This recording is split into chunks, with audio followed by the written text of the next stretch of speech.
guys, welcome back to the channel. Yeah, it's been a minute since I've uploaded anything, I know.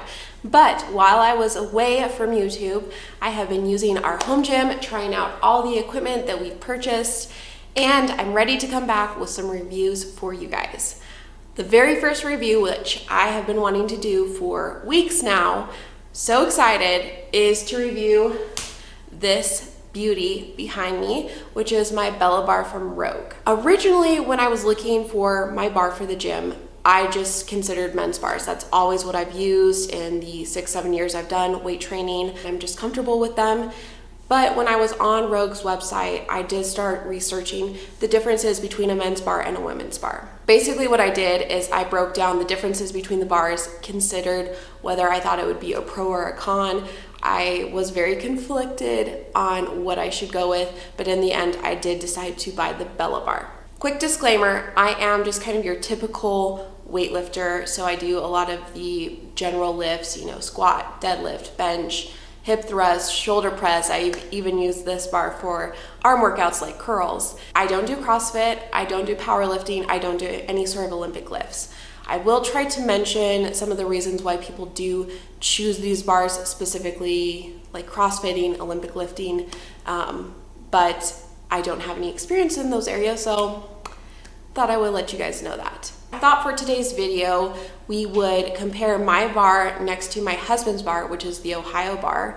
That way you can kind of see a women's bar versus a men's bar, the differences, and we'll go through those. I'll show you guys me doing some workouts with this bar, and then just my final thoughts and whether or not I was happy with my purchase. So let's get into it. I have the two bars set up on our safety spotter arms so we can do a side-by-side comparison. So here they are. And right away, you'll notice one difference, one major difference, and that is that the bars are not the same length. So both of the shafts of the bars are the same length. The difference is in the sleeves.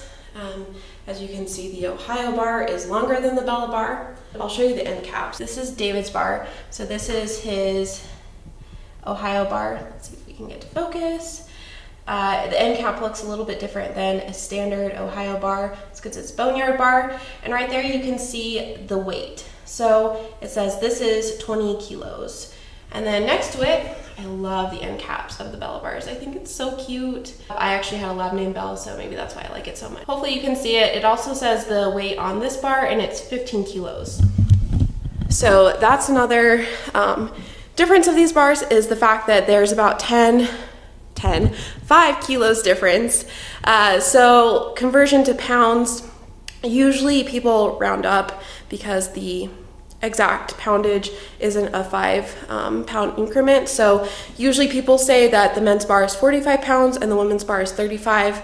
It's not an exact conversion. You can go convert it yourself if you want to know the exact weight in pounds, but for the sake of kind of going along with the standard, I would say the men's bar is 45 pounds and the women's bar is 35 pounds. Back to the sleeves. So I would say you could comfortably fit about 3 of these 45s on here, plus maybe some extra weight. I just don't think you can maybe fit a full 4th 45 on here.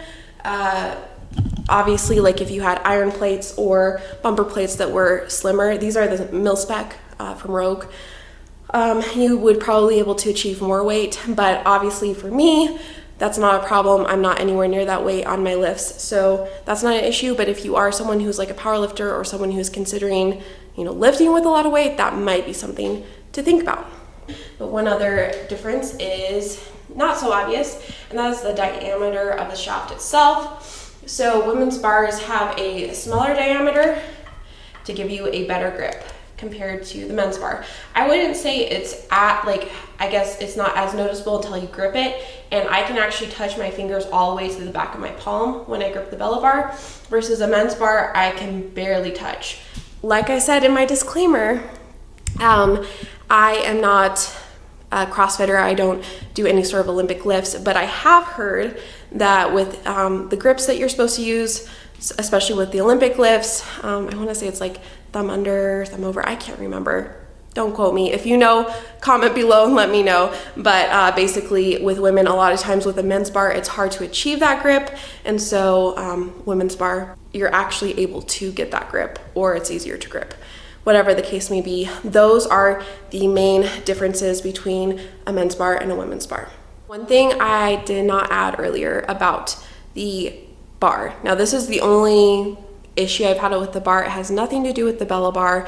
It is not Bella bar specific, women's bar specific, but it has to do with the finish. So I didn't want the black zinc finish. I like the look of the black bar, but black zinc is just known not to hold up as well over time. Eventually it scuffs, eventually it fades. So Rogue has a different finish called the E-coat finish, and that is what I went with. The E-coat is supposed to hold up better and all of that. And I had read that it was kind of a thicker finish and it might affect your knurling, so I kind of knew this going into it. I will say there's definitely a difference between the two. So this is David's bar, this is the black zinc finish. This isn't fading or anything, that's just chalk. But if you can see the black zinc, it's like shiny. And then my bar, it's a lot more glossy and it feels like glossier. I don't know, the finish just feels thicker. I can't explain it. But the knurling on it, and I don't think you're gonna be able to see this on camera. Okay, so that's the Ohio bar and that's the Bella bar. Definitely not a super aggressive knurling. I've never had a problem with it. I use chalk. I mean, I've done decently heavy deadlifts, squats, all of that, bench. I would say with the chalk, I don't have any sort of slipping, but it definitely covers the knurling more, makes it less aggressive. I want to say the Bella bar is even a less of aggressive knurling standard compared to the men's bar. I don't know for sure, don't quote me on that, but that's the only thing I have had maybe a little bit of an issue with is the E-coat.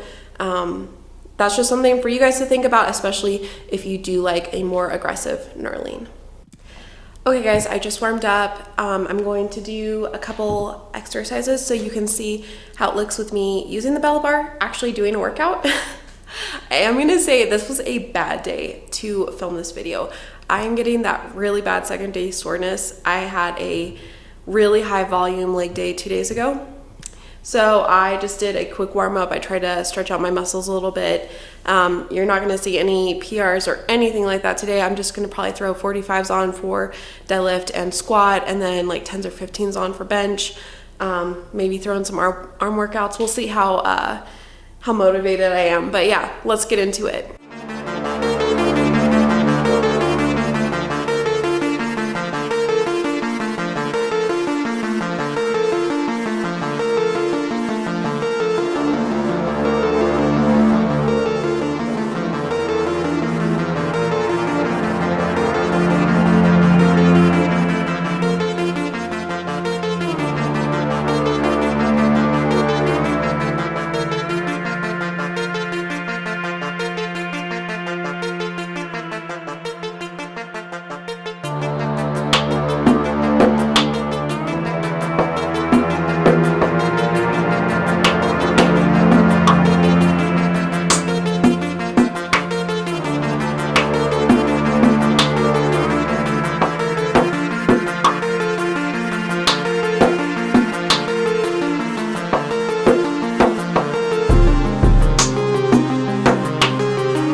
That was a lot.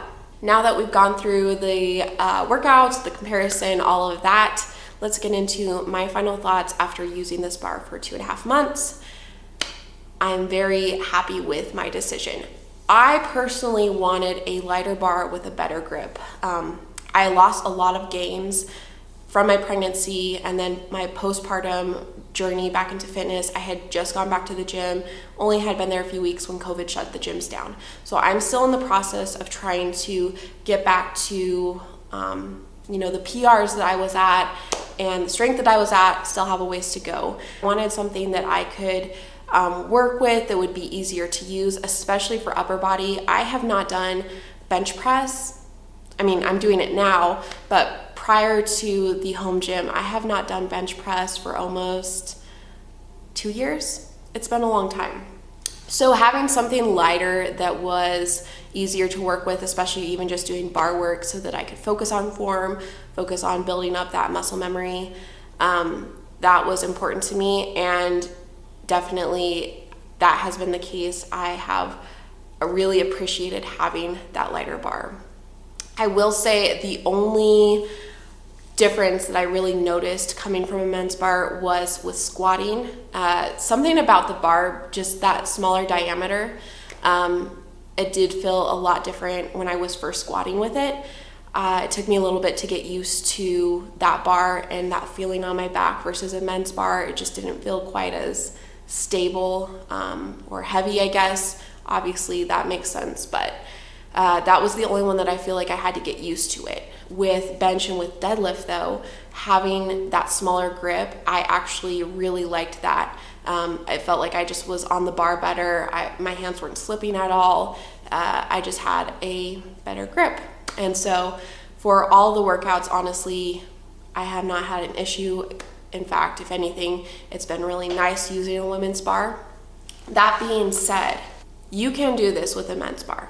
It's really all about preference.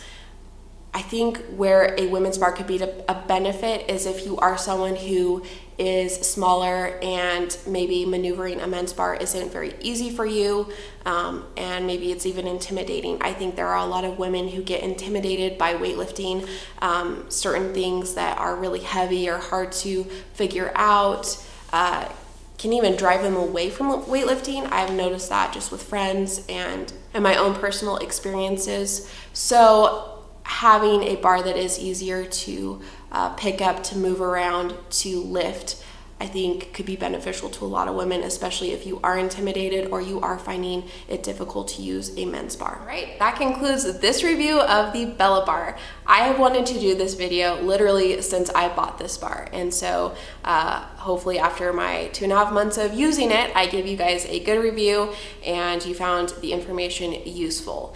If you have a Bella bar, you're thinking about purchasing one, or you have questions, leave them in the comments below. I love talking to you guys. It has been really neat to just have conversations with people who either have similar equipment or questions about the videos I've done. So yeah, leave me a comment below. I love hearing from you guys. Also, side note, we hit the 100 subscriber mark, which I think is so awesome, so crazy. I relied a lot on YouTube videos, people's experiences when creating this home gym. I still do.